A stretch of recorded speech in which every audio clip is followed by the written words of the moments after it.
good, everybody? My name is Strike Litening. I'm from Houston, Texas. Grew up in South Florida on the Treasure Coast, and I found Litefeet in Upstate New York in a city called Binghamton, and that's where I was brought home to Litefeet and started making Litefeet beats. And ever since then, the rest is history.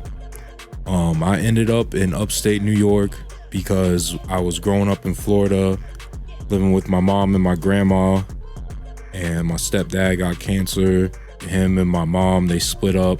We had to go back and live with my grandma when that happened. He went back and lived with his mom, and we were living with my grandma. I was in high school, a freshman in high school. I just finished my freshman year.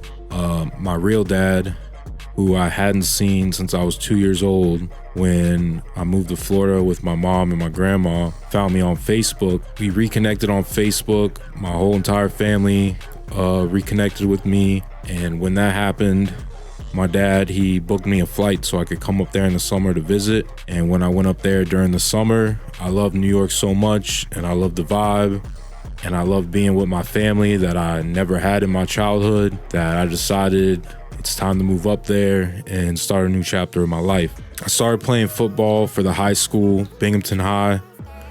And that summer, I trained all summer in the off season. I met a lot of people that were into Litefeet and getting light.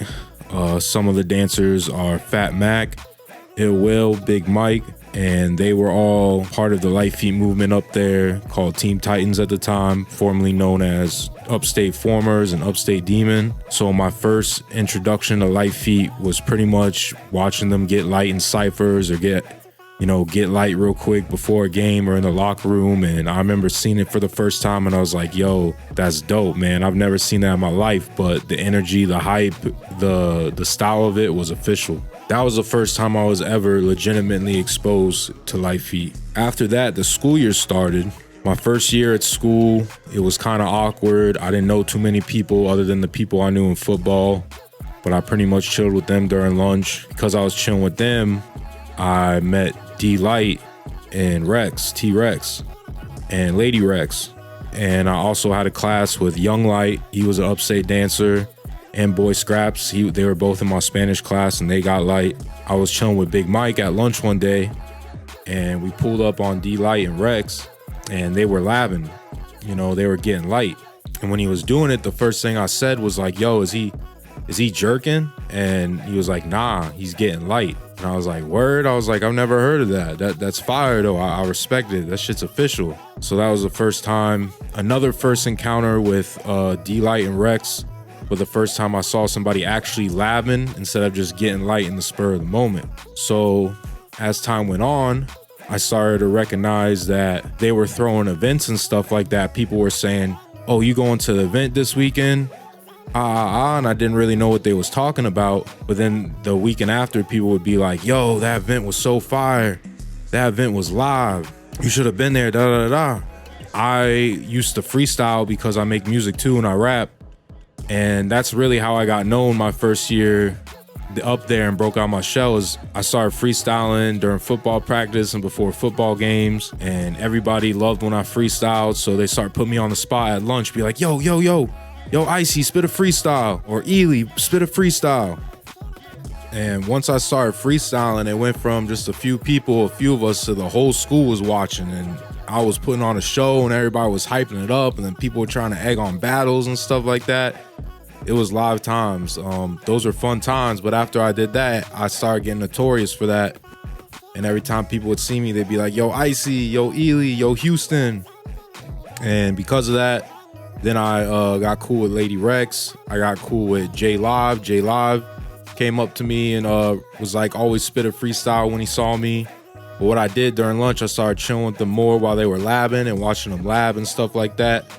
But the thing is they were usually always labbing the music in their headphones, so I didn't really hear the music that they were dancing to at the moment. The first time I ever heard a Litefeet beat was a Kid the Wiz beat, and it's when we were training for football in the off season in the gym, and Fat Mac, he came in playing a Litefeet beat on his headphones, and I heard it leaking through the headphones, and I was like, yo, what is that beat? I was like, that beat is fire, bro. I was like, let me hear that beat real quick. Because I was always looking for fire beats because I produce myself. And because I was writing music and rapping, I always loved checking out new beats and listening to type beats on YouTube. But I never heard a beat like that in my life. So when I put on the headphones and I heard the beat, and I'm pretty sure it was Jammin' by Kid the Wiz. It was either Jammin' or Soldier, but that beat was so fire and it just got me so hype and the energy was so real that I was like, yo, I gotta learn how to make beats like this. So I remember what I did is I asked D-Light, I was like, yo, do y'all make any videos of y'all dance or anything like that? And he's like, yeah, we got a YouTube, bro. Check it out. D-Light of Transformers. We post all our battles from the events. We make cypher videos, team videos. Check it out, bro. Let me know what you think. So I remember I went home and I spent a whole weekend watching all the videos on their YouTube, looking up all the Litefeet producers, Kid the Wiz, Ty Trillion, SG Flow, all that. And I was just studying and taking notes and trying to learn the culture and learn the energy so I could really dive into this and make something out of it. So I started, my first Litefeet beat I ever made was kind of like, it started off sounding like a Tyga beat, like a Rack City type beat. But the more I added hype to it and sounds and everything, I played it for my one homie who rapped and he was like, yo, this a Get Light beat, bro. And then that's when I realized, I'm like, oh shit, it is. I'm like, I really made a Get Light beat. So I remember the next few weeks, it was lunchtime and I saw Young Light and I was like, yo, you gotta listen to this beat I made. It's like a Get Light beat, bro. He's like, word, let me hear it. And he listened to it in the headphones and everything. And then he was like, yo, he's like, this dead ass Litefeet beat, this shit fire. He straight up started laughing to it and dancing to it, and I was so hyped. And then D-Light walked by, he showed it to D-Light, and D-Light was like, yo, that's fire, bro. Keep making beats, keep working on it, bro. You're gonna make a hit someday. So that was the first time I ever made a Litefeet beat and got people to dance to it a little bit. Nothing crazy, nothing major, nothing super impactful, but it was a start and it was enough to give me motivation to really dive into it and start making Litefeet beats. So as time went on, I just kept hanging out with them, kept watching videos, kept studying the game, kept listening to beats and learning the basics of Litefeet beats. And I remember I went and got some sound kits. I got an SG Flow kit and I went and just downloaded a bunch of different drum kits that were available at the time starting off. And the first legit Litefeet single that I ever made and release was I Wanna Know What Love Is, and it's still on YouTube.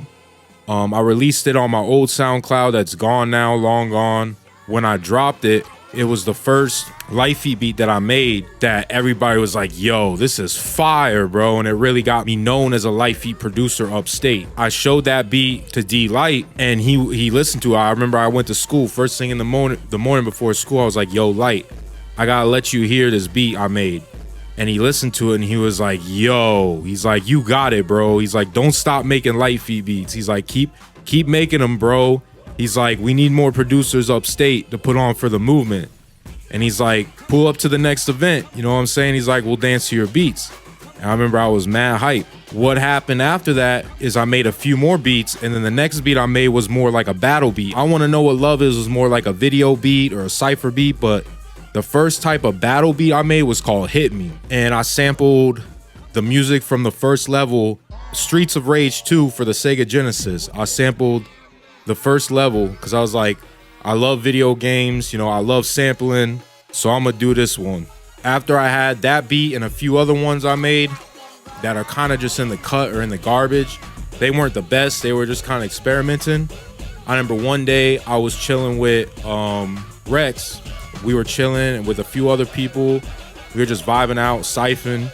And what happened was I was like, yo, bro, I've been making a lot of Litefeet beats lately. I want to show them to you. So I showed him all the beats I've been making, the Hit Me, the I Wanna Know What Love Is. And he was like, yo, these beats are fire, bro. He's like, you got it. And he was like, so what's up? You trying to be a producer for Team Titans?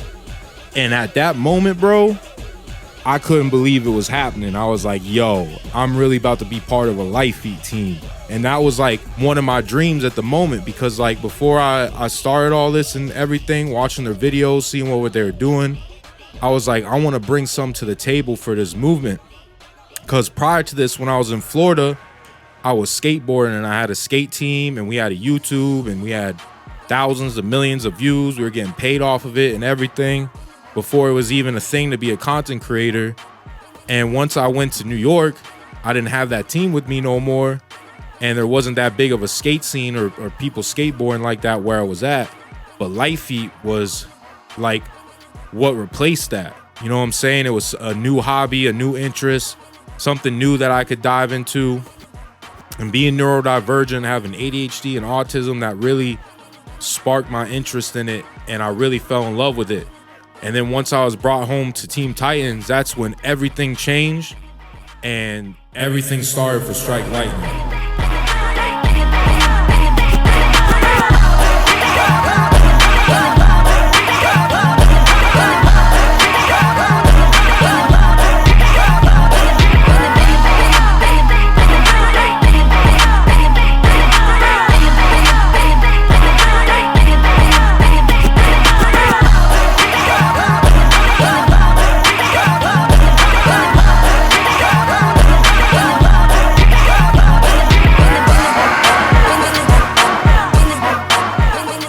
So once I got put down with Team Titans and I was put in the group chat on Facebook, you know what I'm saying? I introduced myself. I started connecting with people. I posted my beats in there. And one of the first two dancers that commented on my beats and respected it was Robbie Rob from the city and Supernova from Syracuse.